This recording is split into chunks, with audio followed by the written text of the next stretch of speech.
এখানে রানী ভবন থাকতো সেটা ভেঙে গেছে, সরকার হয়ে গেছে না। ভবনের জরাজীর্ণ যে ভবন, সেই ভবনের ভিতরে প্রবেশ করেছি। শোনা যায় এটাই ফাঁসির মঞ্চ। এখানে কত মানুষকে যে ফাঁসি দেওয়া হয়েছে, তার আওয়াজ বেশি আসতেছে। বাড়ির ভিতরেই এখানেই নির্যাতন করা হতো চাষিদের। সেই ভিতরের অবস্থা,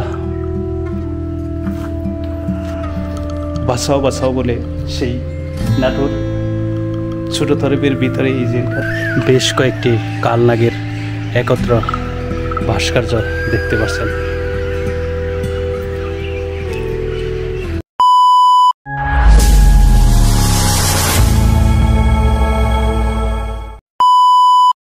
দর্শক শ্রোতা, নাটোর থেকে আপনাদের সকলকে স্বাগতম জানাচ্ছি।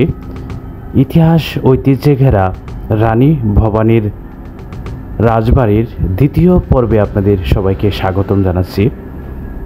ইতিহাস ঐতিহ্য তুলে ধরা এবং দৃষ্টিনন্দন রাজবাড়ির সৌন্দর্য পুরোটা কভার করার জন্যই এই দ্বিতীয় পর্ব অবলম্বন করতে হয়েছে। আশা করি এই ব্লগটি আপনাদের কাছে ভালো লাগবে।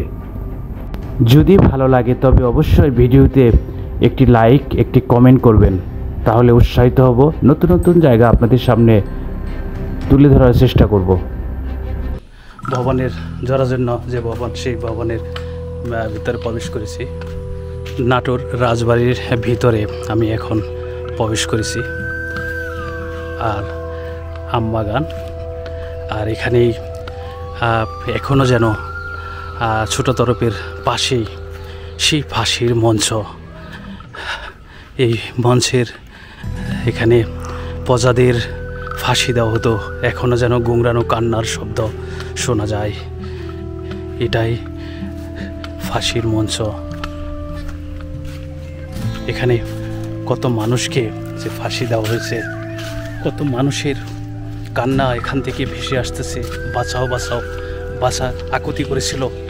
এই সেই ফাঁসির মঞ্চ নাটোর রাজবাড়ির কলঙ্কিত ইতিহাসের মধ্যে এই ফাঁসির মঞ্চটি পাশে এসে এখনও যেন কান্নার আওয়াজ ভেসে আসতেছে।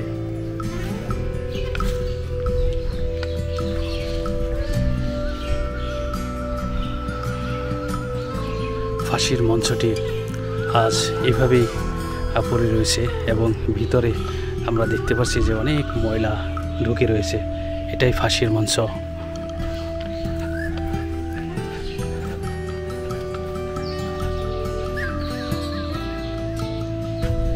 দর্শক শ্রোতা, এখন নাটোর রাজবাড়ির ছোট তরফে রানী ভবানীর দুই ছেলের দুটি রাজপ্রাসাদ এবং সেখানে অনেক ভবন নিয়ে সেই রাজপ্রাসাদ গঠিত।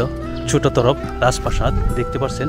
আর এখানে রাজপ্রাসাদের যে সৌন্দর্য, আসলে ভবনের উপরের যে লতাপাতা অঙ্কিত ডিজাইন, এবং এখানে আমরা দেখতে পাচ্ছি যে দরজার উপরে যে লতাপাতা ডিজাইনের মধ্যেও এখানে মূর্তি রয়েছে। মূর্তির আর দেখুন কত সুন্দর, কতটা কারুকার্য করে এই ভবনগুলো তৈরি করা হয়েছিল। ছোট তরফের রাজপ্রাসাদের ভিতরে এখন আমি প্রবেশ করেছি। আর এখানে দেখুন যে দরজাগুলো কতটা বড় বড় দরজা ছিল।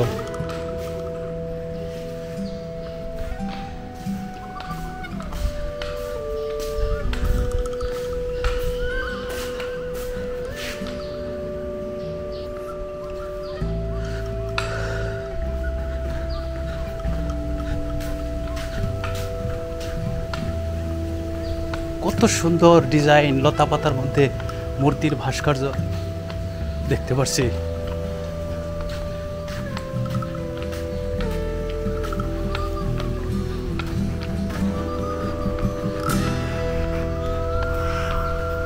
এদিক দিয়েও ছোট তরফের এদিক দিয়ে রাজপ্রাসাদগুলো, উপরে মূর্তি, অনেক মূর্তি এখানে, এবং লতাপাতার সাথে মূর্তির ভাস্কর্য করা হয়েছে। এখানে পানির ফোয়ারা ছিল ছোট তরফের সৌন্দর্য বৃদ্ধির জন্য।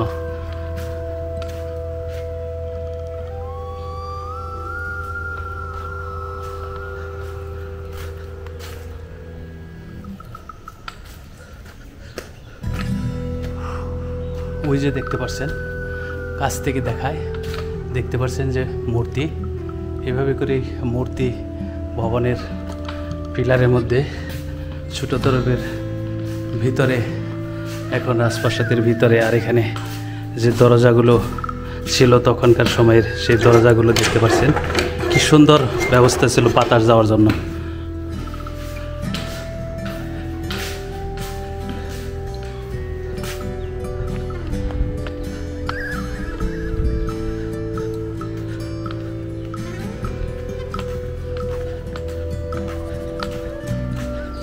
ছোট তরফের আনন্দময়ী কালী মন্দির।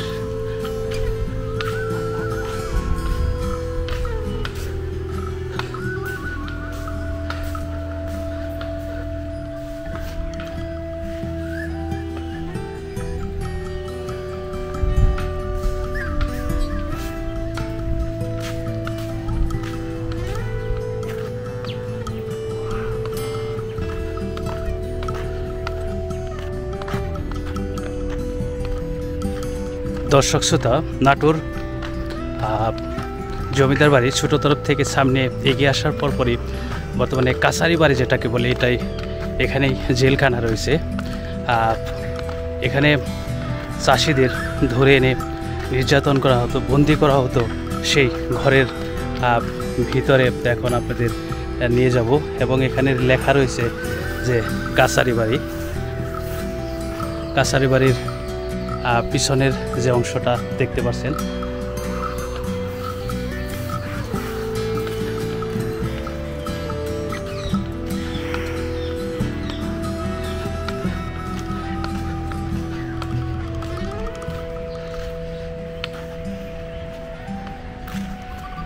ছোট তরফে কাছারি বাড়ি। রাজা রামকৃষ্ণের মৃত্যুর পর নাটোর রাজবংশ ছোট তরফ বড় তরফ দুভাগে ভাগ হয়ে যায়। ছোট ছেলে শিবনাথ ছোট তরফ এবং বড় ছেলে বিশ্বনাথ বড় তরফের প্রথম রাজা, শিবনাথ ছোট তরফের প্রথম রাজা এবং রাজা বীরেন্দ্রনাথ ছোট তরফের শেষ রাজা। কাছারি বাড়িতে রাজস্ব আদায় করা হতো। ছোট তরফের রাজারা দেবতর সম্পত্তির জমিদারি ছিলেন।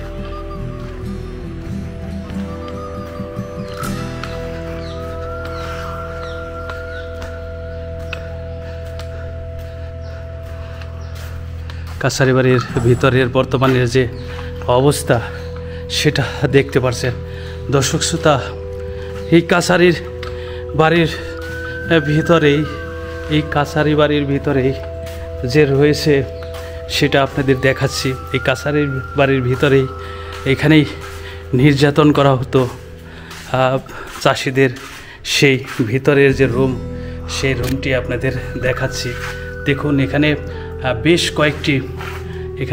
কয়েকটি রুম ছিল, এবং চাষিদের যেভাবে নির্যাতন করত সেই জেলখানাটি আপনারা দেখতে পাচ্ছেন। সেই জেলখানাটির ভিতরের এই অবস্থা।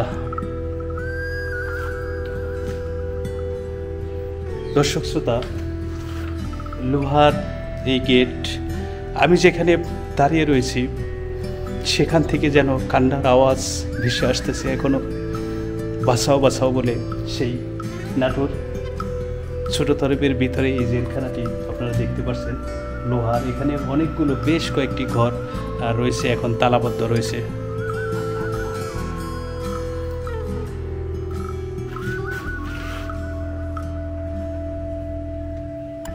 বর্তমানে উপরের যে পার্টিশন, সেই পার্টিশনগুলো ইটের, সেগুলো ভেঙে গেছে এবং লোহার করার এগুলো রয়েছে, এবং এটাই মূলত প্রজাদের এখানেই নির্যাতন করা হতো। আর সেই জেলখানাটি আমরা এখানেও দেখতে পাচ্ছি। লোহার শিকল ছিল, কতটা লম্বা শিকল ছিল জেলখানার ভিতরটি দেখুন। আর এখানে লোহা দিয়ে এইভাবে করে আটকে রাখা হতো সেই জেলখানার ভিতরে।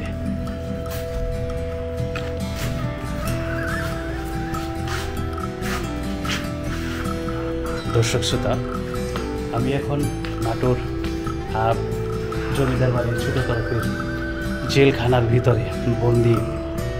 এখানে বন্দি থাকতো এক সময় প্রজারা, যারা খাজনা না দিতে পারতো তাদের এখানে এনেই নির্যাতন করা হতো সেই জেলখানার সেই চিত্রটি আপনারা এখন দেখতে পাচ্ছেন।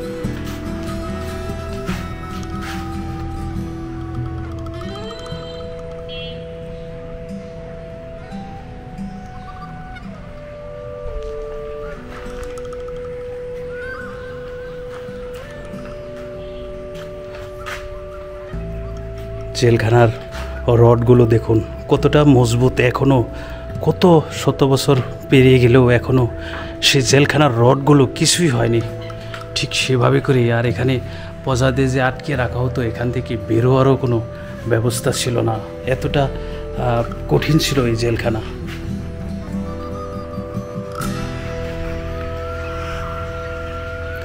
বেশ কয়েকটি মন্দির রয়েছে, উল্লেখ আছে 8টি, কিন্তু আরও বেশি হবে মন্দির। আরেকটি মন্দিরের পাশে আমরা এসেছি।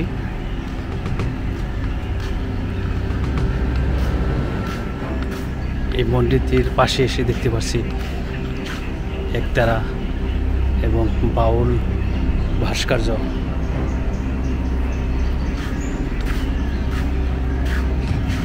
অর্ধবঙ্গেশ্বরী মহারানী ভবানী তনোয়া তারা সুন্দরী প্রতিষ্ঠিত শ্রী শ্রী জয় বাবা তারকেশ্বর ধাম শিব মন্দির। এটাই মহারানী দ্বারা নির্মিত এই মন্দিরটি আপনাদের এখন ঘুরিয়ে দেখাচ্ছি।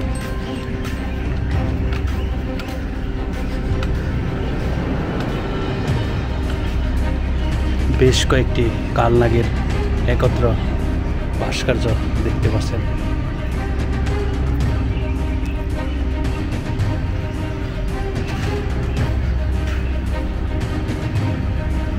শ্রী শ্রী বাবা তারকেশ্বর শিব মন্দির, অর্ধবঙ্গেশ্বরী মহারানী ভবানী স্থাপিত 1027 সনের তৈরিকৃত সেই পুরনো মন্দিরটি।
দর্শক শ্রোতা, মহারানী ভবানীর রাজপ্রাসাদ সম্পূর্ণভাবে আপনাদের ঘুরিয়ে দেখিয়ে আমি এখন এখান থেকে চলে যাচ্ছি, বেরিয়ে যাচ্ছি। আশা করি যে আজকের এই নাটোর রাজবাড়িটি আপনাদের সম্পূর্ণভাবে ঘুরিয়ে দেখাতে সক্ষম হলাম।